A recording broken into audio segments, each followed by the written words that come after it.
Hey, we are two Star Wars nerds, and today we're going to be talking about the Chosen One prophecy, but in particular, we're going to be looking at this seriously underrated resource here, the Complete Star Wars Encyclopedia. It's a 3-volume set from 2008 from the EU. I think it's incredible, and so what we're going to do is we are going to actually go here and read this like, I almost said like boomers, but we're millennials, how to scan it to get a digital copy in so we can read this together. But it's so underrated, but let's read this. So this is the entry for the Chosen One. According to an ancient Jedi prophecy, this individual was destined to bring balance to the Force.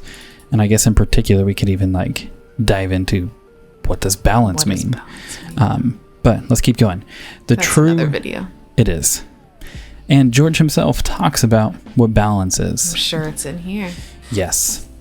The true wording of the prophecy was lost to time, but it described a period when the Force would be dominated by the dark side, and an individual would be conceived by the will of the Force. The will of the Force. Possibly coaxed into life by the interactions of midichlorians.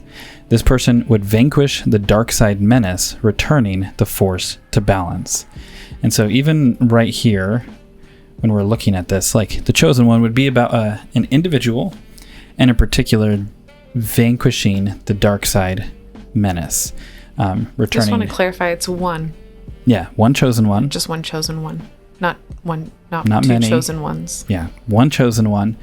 And in particular, it would be, it's not like the complete removal of the dark side, but it would be removing this domination right here. So it'd be removing that, bringing balance to the Force. I know George even talks about like pushing into the light is really kind of like how he would see the balance of the Force. But if we keep going, it says right here, when Jedi Master Qui-Gon Jinn discovered a young slave boy with a record midichlorian count on Tatooine, he believed he had found the Chosen One in the form of Anakin Skywalker. This shouldn't even be like confusing for people when it's like, is he the Chosen One? Like, absolutely. Have you freaking seen Star Wars? But anyways, yeah. Qui-Gon believed that. I love 1 through 6. I love the prequels, but it's very evident, and I love the original trilogy, but it's very evident Star Wars about Anakin. Yeah, it always has been. As much as I love Luke. Yeah. Like, it's Star Wars, it's Anakin's story. It wouldn't be possible without Luke. And it is about Luke at the same time, but it's Vader's even redeemed by his son. Yeah. But nonetheless, true to the prophecy, the boy had no father. He had inexplicably sprung into life in the womb of his mother, Shmi Skywalker. Now, I think I'm trying to figure out how exactly to approach this topic, because I want to make a video. We're going to, but I want to make a video kind of about like the importance of the virgin birth for Anakin. But there's a lot with that, with like Tenebris and Plagueis and Palpatine and even the Plagueis books and what George Lucas says. There's a lot. And yeah. Anyway, but just understand that that is extremely important. I don't think I should have to convince any of you that. But anyway, Qui-Gon took Anakin to Coruscant for Jedi training, adamantly insisting before a skeptical Jedi council that the boy would bring balance to the Force. Qui-Gon proved correct, but in a manner that few could have predicted. The Force was in imbalance due to the rise of the Sith orchestrated by Darth Sidious. Mm-hmm. So again, this is that one that was talked about earlier, who would be the I don't believe they use the term Phantom Menace, the dark side menace, right?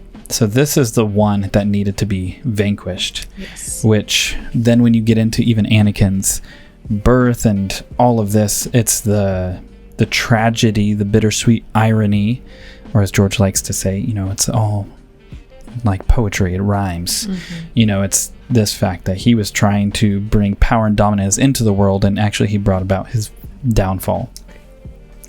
But then it says Anakin would eliminate the imbalance by joining the Sith, and in the process become the instrument of destruction for both Jedi and Sith. Dun dun dun.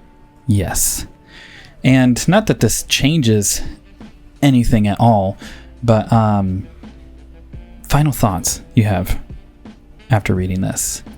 I feel like the movies make this pretty clear. This book is nice because it just puts it in a succinct few paragraphs. Yeah. Because this is the story of, Phantom Menace all the way to Return of the Jedi. This is a great resource, but like if you're like, what is Star Wars about? You just read these 3 paragraphs. Yep. Yeah. Exactly. And if you don't have it, I would recommend getting this. This is just a scan, so it's not even showing a full page. But this is what the book is like. Seriously, really, really great stuff. But with that is what we're looking at for The Chosen One. And let us know down below in the comments what your thoughts are on Anakin as the Chosen One. In particular, maybe say this: do you think that he had to go into the dark side to be the Chosen One, or did he not? Let us know in the comments. But with that, we are 2 Star Wars nerds, and may the Force be with you always.